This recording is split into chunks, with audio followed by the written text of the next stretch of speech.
ఈ రోజు నాగర్ కర్నూలు జిల్లా ప్రధాన వార్తలు చూసినట్టయితే నాగర్ కర్నూలు జిల్లా చారగొండ మండలం ఎర్రవల్లిలో రెండవ రోజు ఎర్రవల్లి తండాకు సంబంధించినటువంటి గ్రామస్తులంతా కూడా రిలే దీక్షలు కంటిన్యూ చేస్తున్నటువంటి పరిస్థితి కనిపించింది.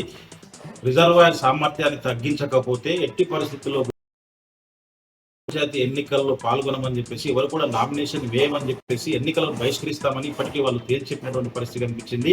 ఇప్పటికైనా అధికారులు ప్రజాప్రతినిధులంతా కూడా స్పందించి వెంటనే మాతో చర్చలు జరిపి మా డిమాండ్లను పరిష్కరించాలని చెప్పేసి, లేని పక్షంలో పెద్ద ఎత్తున కూడా ఈ ఏదైతే గ్రామ పంచాయతీ ఎన్నికల పూర్తయితాయో అనంతరం పెద్ద ఎత్తున ఆందోళన దిగుతామని చెప్పేసి కూడా వాళ్ళు హెచ్చరిస్తున్నటువంటి పరిస్థితి కనిపిస్తా ఉంది. ఒకవైపు గోకారం రిజర్వాయర్కి సంబంధించి ఇప్పటికే ఎన్నో మోసాలు చేసినారని చెప్పేసి ఇప్పటికైనా దాన్ని పరిగణలోకి తీసుకొని సామర్థ్యాన్ని తగ్గించి ఏదైతే R&R ప్యాకేజీకి సంబంధించినటువంటి తొలి దశకు సంబంధించినటువంటి రిలీజ్ చేశారో దాన్ని రద్దు చేయాలని చెప్పేసి కూడా వాళ్ళు డిమాండ్ చేస్తున్నటువంటి పరిస్థితి అయితే కనిపిస్తా ఉంది.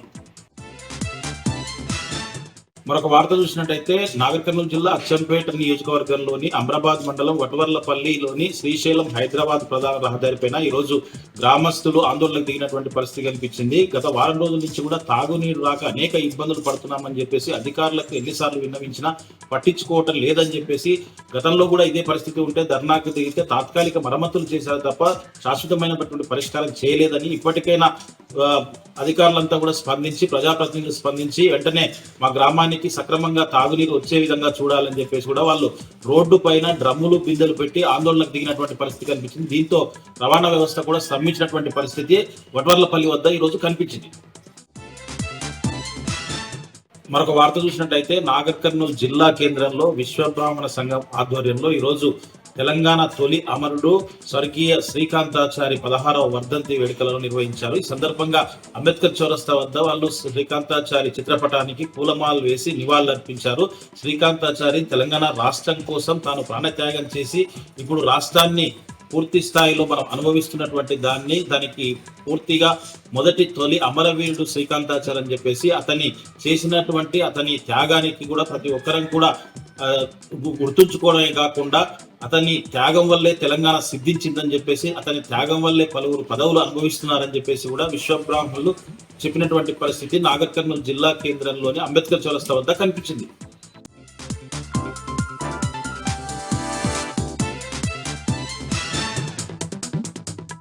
మహబూబ్ నగర్ జిల్లా ఉమ్మడి మహబూబ్ నగర్ జిల్లా వ్యాప్తంగా 3వ విడత పంచాయతీ ఎన్నికల నామినేషన్ల స్వీకరణ ప్రారంభమైంది. ఉమ్మడి జిల్లా వ్యాప్తంగా ఉన్నటువంటి 27 మండలాల్లోని 563 గ్రామ పంచాయతీలకు 3వ విడత ఎన్నికలు 5 గంటల వరకు రేపు ఎల్లుండి కూడా నామినేషన్ ఉంది.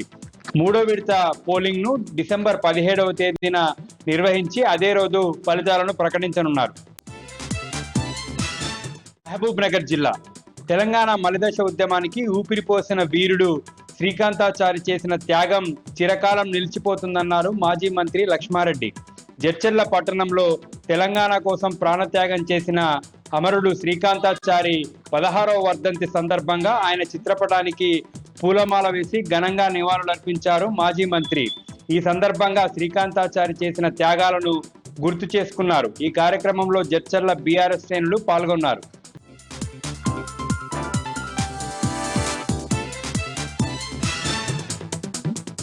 జగిత్యాల జిల్లా నుంచి వాళ్ళ వార్తలు ఒకసారి పరిశీలిస్తే, జగిత్యాల జిల్లా మెట్పల్లి మండలం జగ్గసాగర్ గ్రామానికి సంబంధించి స్థానిక సంస్థల వేళ వివాదం కొనసాగుతుంది. ఆ గ్రామంలో సర్పంచ్ స్థానానికి 12 మంది నామినేషన్ దాఖలు చేశారు. అందులో రెండు వర్గాలు కూడా ఉన్నాయి. అయితే ఇందులో ఒక వర్గం 28,60,000కు బేరం కుదుర్చుకుంది. ఈ క్రమంలో మిగతా కొద్దిమంది కూడా వ్యతిరేకించారు. ఇవాళ జిల్లా కలెక్టరేట్ కార్యాలయానికి వచ్చి ఫిర్యాదు చేశారు. ఎందుకంటే తమకు తెలియకుండా వీడీసీ సభ్యులు ఈ విధంగా బేరం కుదుర్చుకోవడం సరికాదు, తమకు న్యాయం చేయాలి, ఏ విధంగా ఏకగ్రీవం చేస్తారు, తామంతా పోటీలు ఉన్నప్పటికీ ఏ విధంగా చేస్తారంటే వారు ఆగ్రహాన్ని వ్యక్తం చేశారు. అలాగే తమను గ్రామ బహిష్కరణ చేశారు. గ్రామంలో కనీసం టీ తాగనిచ్చేటువంటి పరిస్థితి లేదు. ఎక్కడికైనా మెడికల్ షాప్కి వెళ్ళినా కూడా 50,000 జరిమానా విధిస్తున్నారు వారి షాపు యాజమానులకు. దీనిపైన చర్య తీసుకోవాలంటూ కూడా ఇవాళ కలెక్టరేట్కు ఫిర్యాదు చేశారు. అయితే ఈ క్రమంలోనే నిన్ననే సర్పంచ్ పదవి వేలం ముగిసింది. ఉప సర్పంచ్ పదవి కూడా వేలం జరుగుతున్నటువంటి సందర్భంలో కలగజేసుకున్నటువంటి అధికారులు వారిపైన కేసులు నమోదు చేశారు. మొత్తంగా ఆ గ్రామానికి సంబంధించి 10 మంది వీడీసీ సభ్యులపైన కేసులతో పాటు గ్రామ బహిష్కరణ, కుల బహిష్కరణ చేసినటువంటి మరొక 10 మంది పైన కూడా మొత్తం 20 మంది పైన కూడా వేరువేరుగా కేసులు అయితే నమోదు చేశారు. మొత్తానికి ఒక్కసారిగా జిల్లా కలెక్టరేట్ అయితే ఒక ఉద్రిక్త వాతావరణం అయితే నెలకొంది. న్యాయం చేయాలని అయితే వాళ్ళు అంతా కూడా వేడుకున్నారు. మరొక ప్రధాన వార్త, షష్ఠి మల్లన్నపేట జాతర మల్లన్నపేట అంటేనే ప్రముఖంగా ఉంటుంది. జగిత్యాలతో పాటు అనేక జిల్లాల నుంచి కూడా పెద్ద ఎత్తున తరలివేస్తారు. దొంగ మల్లన్న జాతరగా పెరిగాంచినటువంటి ఈ గ్రామంకి పెద్ద ఎత్తున కూడా తరలివేస్తున్నారు. ఈ గ్రామంలో ఇవాళ బుధవారం సందర్భంగా పెద్ద సంఖ్యలో కూడా భక్తులు రావడం జరిగింది. ప్రతి బుధవారం, ఆదివారం అయితే పెద్ద సంఖ్యలో భక్తులు తరలివేస్తుంటారు. అయితే దానికి సంబంధిత ఏర్పాట్లు కూడా అధికారులు చేసినప్పటికీ కూడా అక్కడక్కడ పోలీసులు అత్యుత్సాహం ప్రదర్శిస్తున్నట్టు మనకు కనిపిస్తుంది. ఎందుకంటే నిక్కచ్చిగా భక్తులు కూడా పెద్ద సంఖ్యలో బోనాలతో తరలివేస్తారు. ఉదయం నుంచి కూడా బోనాలు నెత్తిపైన పెట్టుకొని వచ్చినటువంటి సందర్భం. ఈ క్రమంలో వారిని లోపలికి అనుమతించకుండా ఇష్టానుసారం తోసివేస్తున్నారంటూ పలువురు ఆరోపిస్తున్నారు. మరి పోలీసులు వీళ్ళంతా కూడా ఉదయం నుంచి తెల్లవారుజాము నుంచి కూడా వీరంతా నిజాయితీగా వస్తున్నటువంటి సందర్భంలో వారికి కాపాడాలి, వారిని త్వరగా పంపించాలని అయితే భక్తులు వేడుకున్నటువంటి సందర్భం.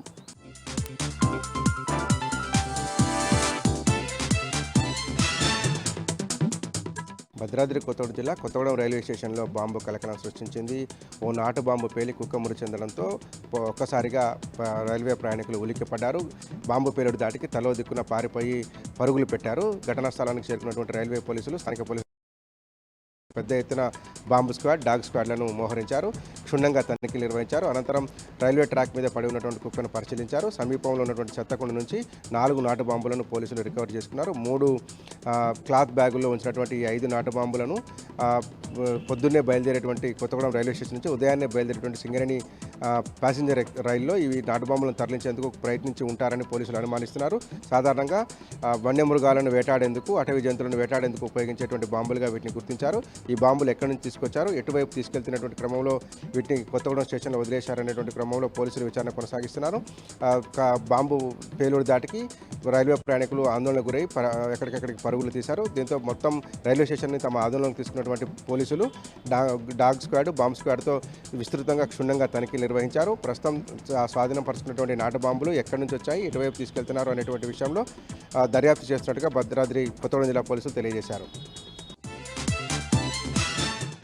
ఖమ్మం జిల్లా సత్తుపల్లి మండలం కిష్టారం సమీపంలో ఘోర రోడ్డు ప్రమాదం జరిగింది. వేగంగా దూసుకొచ్చినటువంటి కారు డివైడర్ ఢీకొట్టి గాల్లోకి ఎగిరిపడటంతో కారులో ప్రయాణిస్తున్నటువంటి 3 యువకులు అక్కడిక్కడే మృతి చెందారు. మృతులు సిద్ధేష్ జాయ్ 17-18 సంవత్సరాలు ఉంటాయని, మరసకట్ల శశికి 12 ఏళ్లు ఉంటాయని, మరొక మృతుడు షాదిక్గా గుర్తించారు. ఇతని చంద్రగొండ మండలంగా చెప్పారు.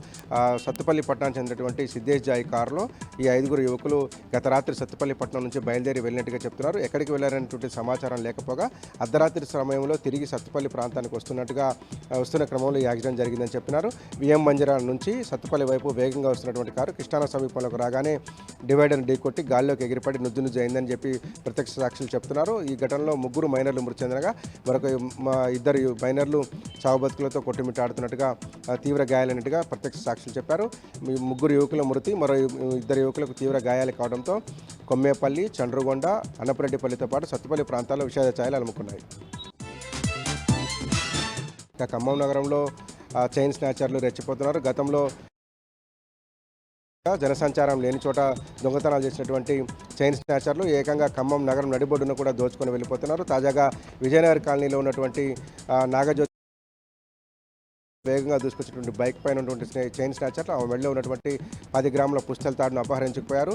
ఒక్కసారిగా జరిగినటువంటి దాడికి భయభ్రాంతులైనటువంటి మహిళ ఏం జరిగిందో తెలుసుకొని తేరుకున్న లేపి ఆమె మెడలో ఉన్నటువంటి బంగారు చైన్ను లాక్కుపోయారు. ఇప్పుడున్నటువంటి ధర ప్రకారం దాదాపు ₹1,00,000 పైన ఉంటుందని బాధిత మహిళ వాపోతుంది. స్థానిక పోలీసులకు ఫిర్యాదు చేయడంతో కేసు నమోదు చేసినటువంటి 2 టౌన్ పోలీసులు సీసీ ఫుటేజ్ ఆధారంగా దర్యాప్తు కొనసాగిస్తున్నారు.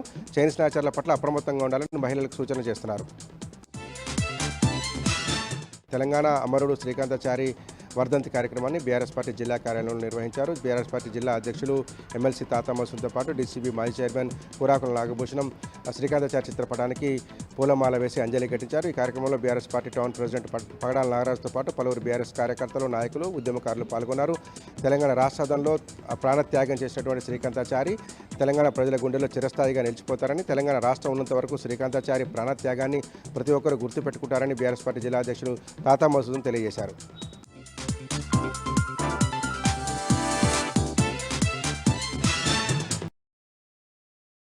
రోజు రోజుకి ఉష్ణోగ్రతలు కనిష్ట స్థాయిలో నమోదవుతున్నాయి. ప్రధానంగా ద్వితా తుఫాన్ ఎఫెక్ట్ వల్ల అటు ఉత్తర తెలంగాణ, ఇటు ఈశాన్య తెలంగాణ, దక్షిణ తెలంగాణలో కూడా రోజు రోజుకి కనిష్ట స్థాయిలో ఉష్ణోగ్రతలు కూడా నమోదవుతున్నాయి. అంటే గత 3 రోజుల కిందట కూడా ద్వితా తుఫాన్ ఎఫెక్ట్ వల్ల కూడా టెంపరేచర్ నార్మల్ టెంపరేచర్గా ఉష్ణోగ్రతలు నమోదైపోయినాయి. అది ఏదైతే రానున్న 3 రోజుల పాటు కూడా సింగిల్ డిజిట్లో ఉష్ణోగ్రతలు కూడా నమోదయ్యే అవకాశాలు ఉన్నాయంటూ కూడా వాతావరణ అధికారులు హెచ్చరికలు కూడా జారీ చేశారు. ప్రధానంగా రోజువారీగా మేఘాకృత వాతావరణంగా మారుతుంది. అదే చలి తీవ్రత కూడా కొంచెం ఎక్కువగా ఉదయం సమయంలో కూడా ఉంటుంది అనుకుంటూ కూడా వాతావరణ అధికారులు తెలియజేశారు. ఏదేమైనప్పటికీ కూడా రానున్న 3 రోజుల పాటు కనిష్ట స్థాయిలో ఉష్ణోగ్రతలు నమోదవుతాయని వాతావరణ అధికారులు తెలియజేశారు.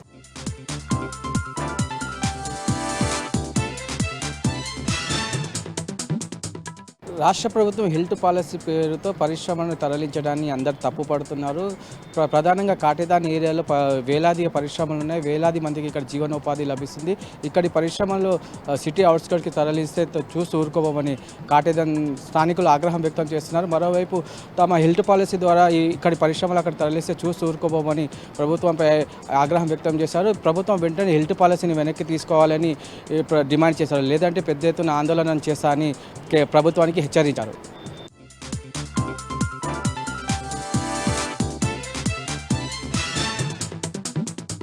హైదరాబాద్ ప్రధాన వార్తలు చూసుకున్నట్లయితే చంద్రాయణగుట్ట పోలీస్ స్టేషన్ పరిధిలోని 2 వ్యక్తుల మరణం కూడా స్థానికంగా ప్రజలకు కలకలం రేపింది. పోలీసులు చెప్తున్న వివరాల ప్రకారం చంద్రాయణగుట్ట పోలీస్ స్టేషన్ పరిధిలోని నౌషీన్ జ్యూస్ సెంటర్ సమీపంలో ప్యాసింజర్ ఆటోలో 2 వ్యక్తుల అనుమానాస్పద మృతదేహాలు లభ్యమయ్యాయి. దాంతో పాటుగా వారి వద్ద గంజాతో పాటుగా మాదక ద్రవ్యాలు కూడా దాంట్లో శాంపిల్స్ లభ్యమేమని పోలీసులు తెలిపారు. ఇర్ఫాన్ దాంతో పాటుగా జహాంగీర్ అనే 2 వ్యక్తుల యొక్క మృతదేహాలు లభ్యం కావడం, దాంతో పాటుగా వారు ఏదైతే తీసుకున్నారో దానికి సంబంధించిన మాదక ద్రవ్యాలు దాంతో పాటుగా గంజా కూడా లభ్యమయ్యాయని కూడా పోలీసులు తెలిపారు. అసలు చనిపోవడానికి గల కారణాలు కూడా దర్యాప్తు చేసినట్టుగా పోలీసులు తెలపడంతో పాటుగా మృతదేహాలని పోస్టుమార్టం నిమిత్తం గాంధీ హాస్పిటల్కు తరలించారు. ఇక మరొక వార్త చూసుకున్నట్లయితే పంజాగుట్ట, బోరబండ, మధురానగర్ దాంతో పాటుగా వచ్చేసి స్థానిక పోలీస్ స్టేషన్లో లభ్యమైనటువంటి 45 మంది పీటీ కేసుకు సంబంధించిన వ్యక్తులను నాంపల్లి కోర్టుకు హాజరుపరిచారు. నాంపల్లి కోర్టు ఆదేశాల ప్రకారం 45 మందికి కూడా సామాజిక సేవలు చేయాలని కూడా న్యాయమూర్తి ఆదేశాలు జారీ చేశారు. ఆదేశాల ప్రకారం కూడా జూబ్లీహిల్స్లోని కృష్ణకాంత్ పార్క్ వద్ద 45 మందితో పాటుగా సామాజిక సేవలతో పాటుగా క్లీనింగ్ కార్యక్రమాలు కూడా పోలీసులు నిర్వహించారు.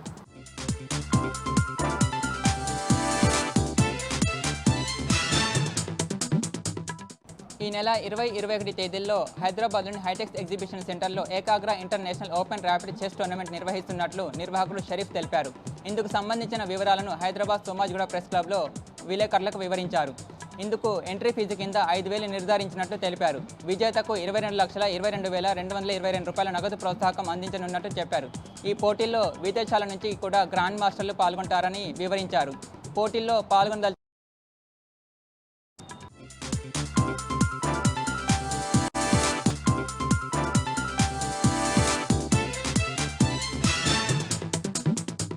ఆదిలాబాద్ జిల్లా వార్తల విషయానికి వస్తే కాంగ్రెస్ ప్రభుత్వం ఏర్పడి 2 ఏళ్లు పూర్తయిన సందర్భంగా విజయోత్సవాల పేరిట జిల్లా పర్యటనకు వస్తున్న రాష్ట్ర ముఖ్యమంత్రి సీఎం రేవంత్ రెడ్డి జిల్లా ప్రజలకు ఇచ్చిన హామీలపై స్పష్టమైన సమాధానం ఇవ్వాలని బీఆర్ఎస్ పార్టీ జిల్లా అధ్యక్షుడు మాజీ మంత్రి జోగు రామన్న డిమాండ్ చేశారు.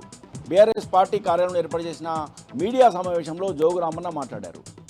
ఇప్పటికే తెలంగాణ ప్రజలకు అబద్ధపు హామీలు ఇచ్చి తెలంగాణ రాష్ట్రంలో కాంగ్రెస్ పార్టీ అధికారంలోకి వచ్చిందని, అలాగే పీసీసీ అధ్యక్షుడిగా ఎన్నికల కంటే ముందు, అలాగే కాంగ్రెస్ పార్టీ ఏర్పడిన తర్వాత సీఎంగా రేవంత్ రెడ్డి జిల్లాలో పర్యటించినప్పుడు ఎన్నో హామీలు ఇచ్చాలని, జిల్లా ప్రజలకు ఇచ్చిన హామీలపై స్పష్టమైన సమాధానం చెప్పాలని సందర్భంగా జోగు రామన్న డిమాండ్ చేశారు. స్థానిక సంస్థల ఎన్నికల్లో ఓటమి భయంతోనే సీఎం రేవంత్ రెడ్డి జిల్లాల పర్యటన చేపట్టారని, ఖచ్చితంగా రానున్న స్థానిక సంస్థ ఎన్నికల్లో కాంగ్రెస్ పార్టీకి ప్రజలే బుద్ధి చెప్తారని పేర్కొన్నారు. ఇక మరో వార్తా విషయానికి వస్తే, ఈరోజు తెలంగాణ తొలి అమరవీరుడు శ్రీకాంతాచారి 16వ వర్ధంతిని జిల్లా కేంద్రంలో ఘనంగా నిర్వహించారు. జిల్లా కేంద్రంలోని ఆర్టీసీ బస్టాండ్ వద్ద ఉన్న తెలంగాణ తొలి అమరవీరుడు శ్రీకాంతాచారి విగ్రహానికి బీఆర్ఎస్ పార్టీ ఆధ్వర్యంలో ఘనంగా నివాళులర్పించారు. బీఆర్ఎస్ పార్టీ జిల్లా అధ్యక్షుడు మాజీ మంత్రి జోగురామన్న శ్రీకాంతాచారి విగ్రహానికి పూలమాలలు సమర్పించి ఘనంగా నివాళులు అర్పించారు. మలిదశ తెలంగాణ ఉద్యమంలో తెలంగాణ తొలి అమరవీరుడు శ్రీకాంతాచారి బలవన్ మరణం చరిత్రలో నిలిచిపోతుందని, తెలంగాణ రాష్ట్ర సాధనకు శ్రీకాంతాచారి బలిదానమయ్యారని, అలాగే 1200 మంది విద్యార్థులు సైతం తెలంగాణ ఉద్యమంలో బలిదానం చేశారని, అమరవీరుల త్యాగాల ఫలితంగానే తెలంగాణ రాష్ట్రం సిద్ధించిందని, ప్రతి ఒక్కరు కూడా తెలంగాణ తొలి అమరవీరుడు శ్రీకాంతాచారి ఆత్మ బలిదానాన్ని ఎన్నటికీ మర్చిపోరని పేర్కొన్నారు. ఇక మరో వార్తా విషయానికి వస్తే, జిల్లా కేంద్రంలోని రిమ్స్ ప్రభుత్వ ఆసుపత్రిలో పనిచేస్తున్న అవుట్సోర్సింగ్ అండ్ కాంట్రాక్టు కార్మికులు ఈరోజు ధర్నా చేపట్టారు. దీర్ఘకాలికంగా ఉన్న తమ సమస్యలను వెంటనే పరిష్కరించాలని దశలవారీ ఆందోళనకు ఈ కార్మికులు శ్రీకారం చుట్టారు. నిన్నటి నుంచి కూడా ధర్నా కార్యక్రమం చేపట్టిన కార్మికులు వరుసగా దశలవారీగా ఈ ఆందోళన కార్యక్రమం చేపడతామని పేర్కొన్నారు.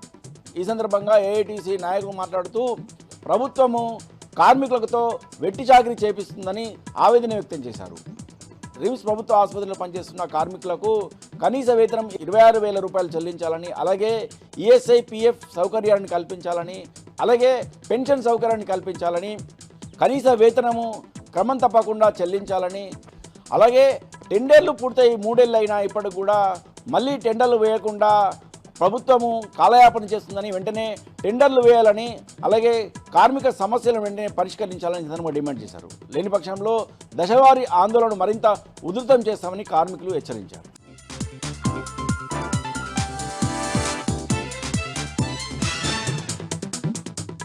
ఉమ్మడి కరీంనగర్ జిల్లా వార్తల విషయానికి వస్తే, ఇటు హన్మకొండ జిల్లాకు సంబంధించి చూసుకుంటే ముఖ్యంగా ఇటు కమలాపూర్ నియోజకవర్గంలోని నేరెళ్ల గ్రామంలో, అంటే ఇప్పుడు ప్రస్తుతం అయితే సర్పంచ్ ఎన్నికలు నడుస్తున్నటువంటి నేపథ్యం ప్రతి గ్రామంలో కూడా తమ గెలుపు కోసం వినూత్న రీతిలో పలు రకాలుగా ప్రజలను ఆకర్షించేందుకు ప్రయత్నిస్తున్నటువంటి పరిస్థితి మనకు స్పష్టంగా కనిపిస్తుంది.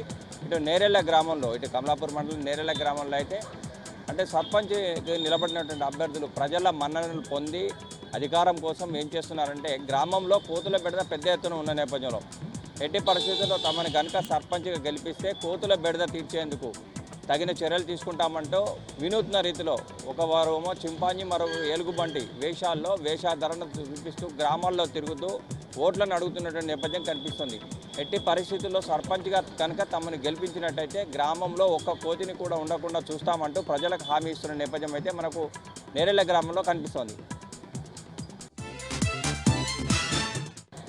10 సంవత్సరాలు బీఆర్ఎస్ పార్టీ చేసిన అభివృద్ధిని చూసి పలువురు బీఆర్ఎస్ పార్టీలో చేరుతున్నారంటూ కౌశిక్ రెడ్డి చేసిన నేపథ్యం కనిపిస్తుంది. ఇది కమలాపూర్ నియోజకవర్గంలో పలువురు బీజేపీ చెందిన నాయకులు ఈరోజు కౌశిక్ రెడ్డి సమక్షంలో బీఆర్ఎస్ పార్టీలో చేరినటువంటి పరిస్థితి. కౌశిక్ రెడ్డి మాట్లాడుతూ, అంటే గతంలో బీఆర్ఎస్ సర్కార్ చేసిన అభివృద్ధి తప్ప ఇప్పటివరకు ఎవ్వరు ఏ పార్టీ కూడా అభివృద్ధి చేయలేదని, ఇప్పుడున్న ప్రభుత్వం అభివృద్ధి పట్ల వివక్షత చూపెడుతుందంటూ ఆవేదన వ్యక్తం చేయడమే కాదు, ఎట్టి పరిస్థితుల్లో గ్రామీణ ప్రాంతాల్లో అభివృద్ధి కనుక చేయకుంటే తమ సంబంధించిన అభ్యర్థులు పెద్ద ఎత్తున సర్పంచ్లా గెలుస్తారని ఆశాభావం వ్యక్తం చేయడమే కాదు, ఇప్పుడు జరుగుతున్న సర్పంచ్ ఎన్నికల్లో బీఆర్ఎస్ పార్టీ పెద్ద ఎత్తున సర్పంచ్ స్థానాలను సాధిస్తుందంటూ తెలిపిన నేపథ్యం కనిపిస్తోంది.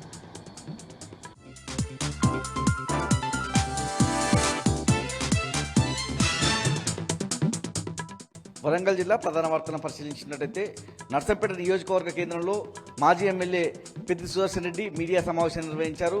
ఈ నెల 5వ తేదీన సీఎం పర్యటనకు సంబంధించి అధికారుల దగ్గర కూడా సమాచారం లేదని, ఏ డిపార్ట్మెంట్ అధికారికి ఫోన్ చేసి అని పెద్ది సుదర్శన్ రెడ్డి తెలిపారు. ఎన్నికల కమిషన్ నిబంధనల ప్రకారం ఎన్నికల్లో పోటీ చేసే సర్పంచ్ అభ్యర్థులు, వార్డు మెంబర్ అభ్యర్థులు కూడా రావద్దని, దాంతోపాటు అటెండర్ స్థాయి నుంచి ప్రిన్సిపల్ సెక్రటరీ స్థాయి వరకు ఆ సభలో కనిపించొద్దన్నటువంటి నిబంధనలు ఉన్నాయని, ఎవరితో సభ నిర్వహిస్తారన్నటువంటి ఒక ప్రశ్ననైతే పెద్ది సుదర్శన్ రెడ్డి లేవనెత్తారు. నర్సంపేట నియోజకవర్గ సమస్యల మీద రేపు సీఎం రేవంత్ రెడ్డికి లేఖ రాస్తామన్నటువంటి అంశాన్ని కూడా ఆయన తెలిపారు. హన్మకొండ జిల్లా ప్రధాన వార్తలను పరిశీలించినట్లయితే దీక్షా దివస్ కార్యక్రమాల్లో భాగంగా ఇవాళ 5వ రోజు హన్మకొండ జిల్లా బీఆర్ఎస్ పార్టీ కార్యాలయంలో తెలంగాణ ఉద్యమం నాటి ఫోటోలతో కూడినటువంటి ఎగ్జిబిషన్, తెలంగాణ తొలి ముఖ్యమంత్రి కేసీఆర్ జీవితం మీద రాసినటువంటి పుస్తకాల ప్రదర్శనను ఏర్పాటు చేశారు. ఈ కార్యక్రమాన్ని మాజీ ఎమ్మెల్యే దాస్యం వినయ్ భాస్కర్ బీఆర్ఎస్ శ్రేణులతో కలిసి ప్రారంభించారు. అనంతరం శ్రీకాంతాచారి వర్ధంతి సందర్భంగా ఆయన చిత్రపటానికి పూలమాలలు వేసి నివాళులర్పించారు. హన్మకొండ జిల్లా నుంచి మరో ప్రధాన వార్త పరిశీలించినట్టయితే దీక్షా దివస్ కార్యక్రమాల్లో భాగంగా ఈ నెల 5వ తేదీన హన్మకొండ జిల్లా బీఆర్ఎస్ పార్టీ కార్యాలయంలో బీఆర్ఎస్వి ఆధ్వర్యంలో తెలంగాణ ఉద్యమం, కేసీఆర్ ఆమరణ దీక్ష అంశం మీద విద్యార్థులకు వ్యాసరచన పోటీలు జరగనున్నాయి. ఈ అంశానికి సంబంధించిన పోస్టర్ను ప్రభుత్వ మాజీ చీఫ్ విప్ దాస్యం వినయ్ భాస్కర్ ఆవిష్కరించారు. ఈ కార్యక్రమంలో పాల్గొన్న బీఆర్ఎస్వి నాయకులు పెద్ద సంఖ్యలో విద్యార్థులు పాల్గొని వ్యాసరచన పోటీలను విజయవంతం చేయడంతో పాటు తెలంగాణ ఉద్యమ చరిత్రను తెలుసుకోవాలని సూచించారు. జనగామ జిల్లా ప్రధాన వార్తలను పరిశీలించినట్టయితే పాలకుర్తి నియోజకవర్గంలో బీఆర్ఎస్లోకి చేరికలు కొనసాగుతున్నాయి. పాలకుర్తి మండలం తొర్రూరు జే గ్రామానికి చెందిన కాంగ్రెస్ సీనియర్ నేతలు ఎల్లయ్య, చంద్రయ్య, అంజయ్య, యాకస్వామి సహా పలువురు సీనియర్ నాయకులు, కార్యకర్తలు మాజీ మంత్రి ఎర్రబెల్లి దయాకర్ రావు సమక్షంలో బీఆర్ఎస్ పార్టీలో చేరారు. పార్టీలో చేరిన వారికి మాజీ మంత్రి ఎర్రబెల్లి దయాకర్ రావు ఆహ్వానించారు. జయశంకర్ భూపాలపల్లి జిల్లా ప్రధాన వార్తలను పరిశీలించినట్టయితే రేగొండ మండలం రూపిరెడ్డిపల్లి గ్రామానికి చెందిన కాంగ్రెస్ సీనియర్ నేత కుమారస్వామి సహా 100 మంది నాయకులు, కార్యకర్తలు మాజీ ఎమ్మెల్యే గండ్ర వెంకటరమణారెడ్డి ఆధ్వర్యంలో బీఆర్ఎస్ పార్టీలో చేరారు. పార్టీలో చేరిన వారికి గండ్ర వెంకటరమణారెడ్డి గులాబీ కండువా కప్పి పార్టీలోకి ఆహ్వానించారు.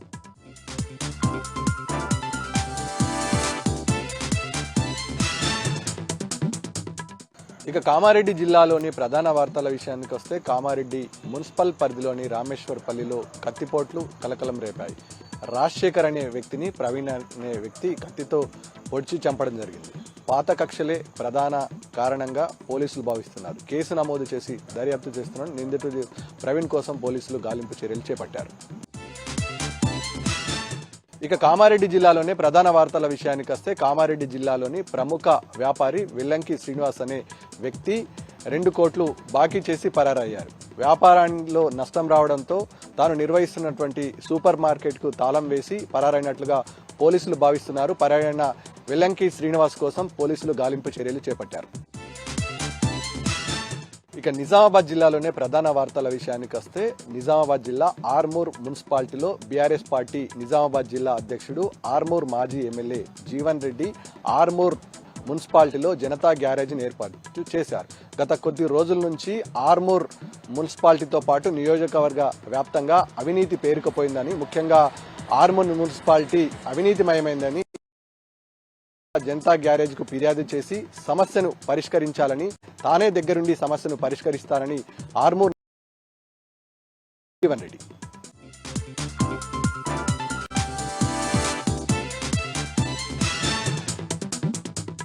ఆర్టీసీకి చెల్లిస్తామన్న పెండింగ్ బకాయిలను వెంటనే విడుదల చేయాలని చెప్పేసి ఆర్టీసీ ఎంప్లాయీస్ యూనియన్ కూడా డిమాండ్ చేసింది. ఇందులో భాగంగా కాంగ్రెస్ ప్రభుత్వం అధికారంలోకి వచ్చిన తర్వాత 6 గ్యారెంటీల అమలులో భాగంగా ఏదైతే మహాలక్ష్మి పథకం కింద జీరో టికెట్స్ దాంట్లో కూడా ప్రతి నెల 350 కోట్లు ఆర్టీసీకి చెల్లిస్తామని చెప్పేసి కేవలం అరకొర నిధులను విడుదల చేయడం ఏంటని చెప్పేసి ఆర్టీసీ కార్మికులు కూడా ప్రభుత్వాన్ని డిమాండ్ చేస్తున్న పరిస్థితి కనిపిస్తుంది. ఇప్పటికే ఆర్టీసీ నష్టాల్లో ఉన్న నేపథ్యంలో ఇప్పటికీ పెండింగ్లో ఉన్న బకాయిలను వెంటనే విడుదల చేసి ఆర్టీసీ కార్మికులను కూడా ఆదుకోవాలని చెప్పేసి వారు ప్రధానమైన డిమాండ్ చేస్తున్న పరిస్థితి కనిపిస్తుంది. ఇప్పటికే ప్రభుత్వానికి ఎన్నిసార్లు మొరపెట్టుకున్నాను కేవలం చూసి చూడనట్టుగా వివరిస్తుంది తప్ప అరకొర నిధులు విడుదల చేసి పూర్తిగా విడుదల చేశామన్న అంగు ఆర్భాటాలు కూడా చేస్తున్న పరిస్థితి కూడా కనిపిస్తూ ఉందని చెప్పేసి ఆర్టీసీ ఎంప్లాయీస్ యూనియన్ నాయకులు కూడా చెప్తున్న పరిస్థితి కనిపిస్తూ ఉంది.